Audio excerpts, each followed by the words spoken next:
The iPhone 8 is coming out in just a few weeks. Now, I've actually done a comparison between the iPhone 8 and the iPhone 7 Plus. So in case you haven't seen that comparison, the link for that is in the description. But now I want to see how the iPhone 8 actually stacks up against the Samsung Galaxy S8 and the Samsung Galaxy S8 Plus. So everything when it comes to the design, the display, specs, camera, features, and so much more. So as always, grab some snacks and enjoy this in-depth comparison between the iPhone 8 and the Samsung Galaxy S8 and the S8 Plus.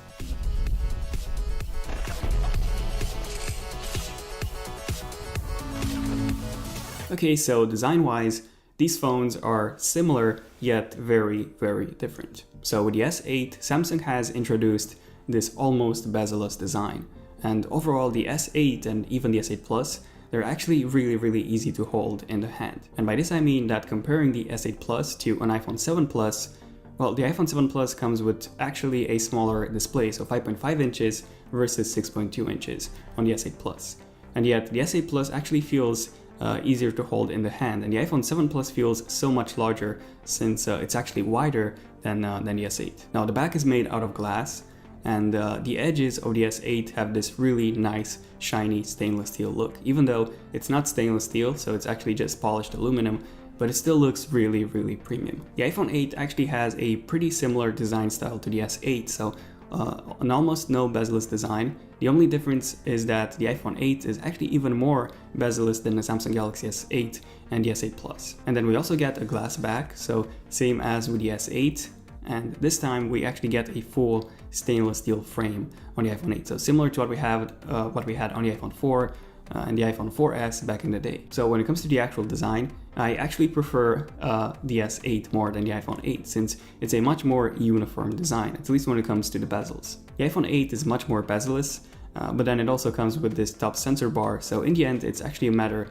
of preference. And then also, if you take a look at the S8 comes with curved edges, meaning that you cannot really see where the side bezel ends. So in the end, the S8 feels just like a sheet of glass, at least when it comes to the sides. Whereas on the iPhone 8, we have 2.5D edges, so 2.5D glass edges. So we do have a slightly curved glass panel, but yeah, the S8 definitely looks a lot better, at least when it comes to the sides, in my opinion. Let me know in the comments, by the way, which design style do you prefer, the iPhone 8 or the Samsung Galaxy S8? Now, speaking of the glass panel, display-wise, we do get two options with the Samsung Galaxy S8. So we do have a 5.8 inches display and then a 6.2 inches display on the S8 Plus. The iPhone 8, however, only comes in a 5.8 inches model.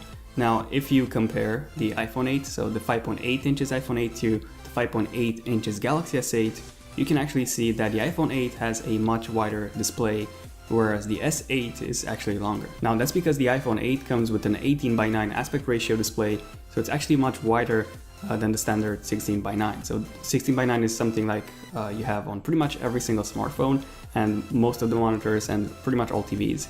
And the S8 actually comes with an even wider display than the iPhone 8. That's 18.5:9. So resolution-wise, the S8 comes with a 2960 by 1440 display, which actually translates to 567 ppi on the S8, and then obviously lower 530 on the S8 Plus, since you do have a larger display. On the iPhone 8, however, we have two resolution options. So we have either a 2436 by 1125. So this would actually be for the entire 5.8 inches display.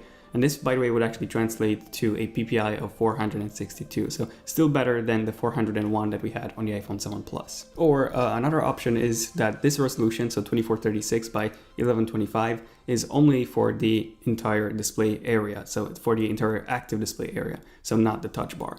And the actual resolution for the full 5.8 inch display in that case would be 2800 by 1242. So that would be the active display area plus the function bar, so the function area. And this would actually translate to a PPI of 528, which is actually pretty much the same as on the S8 Plus, which is 530, so pretty close, yeah. Now, 2436 by 1125 is most likely the case, since we've actually seen this hinted in the HomePod firmware quite a few times, and then the function area, by the way, is expected to be hideable instead of a constant overlay, which would obviously reduce the screen size. So 2436 by 1125 for the entire display area, is most likely the option. By the way, this is also 3 times the Retina resolution, so it's pretty easy to scale up. And then we finally have an OLED display on the iPhone 8 as well. So previously this was a key selling feature for Samsung phones, having those really vibrant colors and those, perfect deep black levels. And now we finally have this on the iPhone 8 as well.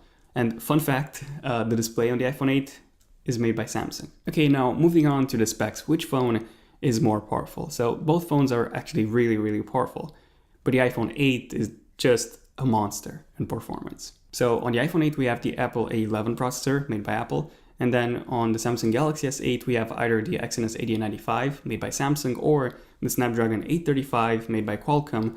Both are actually being based on a 10nm process. This depends on which region you're located. So US gets Snapdragon 835 and China as well, and then international and Asia get the Exynos model. Now, if we take a look at some actual benchmarks, the Exynos 8895 actually scores a pretty good score of 1974 for a single core score and 6339 for the multi-core one, which is not that bad. However, single core wise, that's even lower than a 2015 iPhone 6s with the Apple A9 chip. Now, if we take a look at the iPhone 8, so these are some leaked Geekbench 4 presumed benchmarks, 4600 for the single core score and 8500 for the multi-core. Now, we've actually had quite a few leaked benchmarks, and all of them are around this region, so around 4500 and 8500 for the single core and multi-core. So we've had about 4 leaked Geekbench scores, so these are most likely the scores for the Apple A11 processor, which again is pretty similar to the Apple A10X chip, a bit more powerful than that. Apple A10X is what we have on the 2017 iPad Pros. Now, just to give you an idea of how insane the scores are on the iPhone 8. So the Apple A11 processor inside the iPhone 8 is even more powerful than the 13-inch MacBook Pro 2017 top-of-the-line model, which is crazy. And it's also pretty close in performance to the Intel i7 7920HQ Kaby Lake processor, which, in case you don't know what or which chip this is the highest end Kaby Lake flagship mobile that you can get. So this is the highest end Kaby Lake processor that you can get for a laptop. And fun fact, this is the exact same processor that you find in a maxed out 2017 15-inch MacBook Pro. Yeah, that almost $4,000 £4,000 MacBook Pro comes with this processor, and the iPhone 8 is pretty close in performance to that. Crazy, considering that this is a phone. Now, when it comes to the RAM, we get 4GB of RAM on the S8 versus 3GB of RAM on the iPhone 8. However, when it comes to RAM management, iOS is just miles ahead of something like a TouchWiz device. Now, I've actually done a few very in-depth videos comparing the S8 with 4GB of RAM versus the iPhone 7 and even the iPhone 6s, which came with 2GB of RAM. And iOS just outperformed the S7 and the S8 by a lot when it came to RAM management. So check out those videos, ultimate speed tests, link in the description. Really interesting to see what a performance difference actually is. And the Samsung Galaxy S8 does feel very, very laggy from time to time. Now, this is especially because of, Bixby, your favorite assistant. Now, yes, I know. You can use a package disabler and disable all Samsung services running in the background if you wish and if you know what you're doing. But I mean, most people won't be doing that. So most people will just, buy an S8 and just use the S8 as it came out of the box. So performance and optimization wise, the iPhone 8 gets a very, very big win here. Okay, so what about the cameras? You all care about the cameras, so which phone has a better camera? Now, this is pretty difficult to tell right now because, the iPhone 8 hasn't been released, but we do know most of the specs when it comes to the camera, and there's so many things that I would love to cover, but I don't want to turn this into a 1-hour video, so I'll try and be as quick as I can. So I'll just give you the reasons why one phone is better than the other when it comes to the camera. So Samsung Galaxy S8 has optical image stabilization on the front-facing camera, which the iPhone 8, by the way, doesn't. But then the iPhone 8 has between a 9 to a 12 megapixel front-facing camera versus 8 megapixels on the S8. Then the iPhone 8 can record 4K video up to 60 frames per second on both the front-facing camera and on the back-facing one. However, the S8 can only do up to 4K 30 on the back one and Quad HD 30 on the front. Then the iPhone 8 comes with a dual camera module, the Samsung Galaxy S8 doesn't, and the S8 Plus doesn't, so only the Note 8 comes with a dual camera module. And then the iPhone 8 also supports 1080p video recording, slow motion up to 240 frames per second, whereas the Samsung Galaxy S8 only supports 720. up to 240 frames per second. So slow motion, again, better on the iPhone. Again, when it comes to the camera, you can only see the quality after the iPhone 8 gets released, but I just wanted to highlight some of the differences right now. Yeah, when it comes to the special features, there's quite a lot of special features that I want to mention. Again, I'm only going to cover the differences between those two. So the iPhone 8 actually it's most likely to come with a ProMotion display. So this is something that we've seen on the new 2017 iPad. So it's a 120 Hz display panel. And so everything you do is twice more fluid than a 60 Hz panel like we have on the S8. Okay, what else? Well, 3D front-facing camera on the iPhone 8. We also get Face ID on the iPhone 8, facial recognition, Apple Pay payments via Face ID. We get 3D touch, so haptic feedback for the entire surface of the display. And we also get, on the Samsung Galaxy S8, we also have haptic feedback, but it's only for the bottom section, so for the home button. Then we also get dual stereo speakers on the iPhone 8. So these would be the main features of the iPhone 8. And then on the S8, we have VR. VR is pretty big feature of the S8. So you can buy something like a Gear VR, and then you can use that with the S8. The iPhone doesn't actually have any first-party VR headsets, so yeah, hopefully soon, Apple. What else? Well, on the S8 we have USB-C, we have micro SD card expansion in case you want to increase the storage. Then we also have a larger display that you can get with the S8 Plus if you get an S8 Plus. And then the S8 also comes with much more premium headphones in the box. So AKG tuned headphones, which do sound quite a bit better than the Apple ones, so than the EarPods. So that's a pretty cool thing. And then with the S8, you can also buy the external DX dock, and you can even turn your S8 into a PC, sort of. It's not a full PC, it's not running Windows or anything. It's still running Android and Samsung's TouchWiz skin over it, so it looks a bit weird, but you can do that if you really wish. You can attach a monitor, a keyboard, and a mouse, and I think it's pretty cool. Not that useful, but still pretty cool. And then a really cool feature on the S8 is the always on display. So since it's an OLED display, the iPhone 8 also has an OLED display, but you can actually see the time and all of your notifications even when the display is off, which is awesome. This is something that we haven't seen hinted, by the way, in iOS 11, in any iOS 11 beta, or even the HomePod firmware. So it might not be happening on the iPhone 8, even though I think it needs to happen definitely, but we haven't seen any hints now. So always on display at the moment. We only have it on the Samsung Galaxy S8. We obviously have it on the Note 8, and yeah, you get it. Yeah.